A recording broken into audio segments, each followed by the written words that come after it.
তেও কিন্তু ব্যাপক মেঘলা পরিস্থিতি। ছত্তিশগড়ের দিকে অলরেডি যে ঝড় বৃষ্টিপাত হচ্ছে, বিহার, ঝাড়খণ্ডের দিকেও কিন্তু কম বেশি ঝড় বৃষ্টিপাত হচ্ছে। অর্থাৎ ঝড় বৃষ্টির যে বিরাম নেই সেটা কিন্তু বলাই চলে। ব্যাপক পরিমাণ কোথাও, কোথাও কিন্তু যে ঝড় বৃষ্টিপাত চলছে, অর্থাৎ বলা চলে প্রায় যে আমাদের যদি দক্ষিণবঙ্গের কথাও বলি, যে ভালো রকমই কিন্তু ঝড় বৃষ্টি কিন্তু হচ্ছে।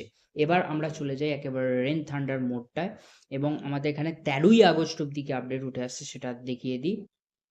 সো এটা একটা কিন্তু যে ঘূর্ণাবর্ত ছিল, যার প্রভাবে কিন্তু এতটা বৃষ্টিপাত হচ্ছিল, এবং এই ঘূর্ণাবর্তটি একটি যে বলা চলে খুব শক্তিশালী নিম্নচাপ নয়, একটা সাধারণ নিম্নচাপে পরিণত অলরেডি হয়েছে, যার প্রভাবে বলা চলে কিছুটা, বলা চলে যে যার প্রভাবে যে একটা যে দক্ষিণবঙ্গে যে কোথাও, কোথাও যে, এবং কোথাও বলবো না, গোটা দক্ষিণবঙ্গ জুড়েই কম বেশি বৃষ্টিপাত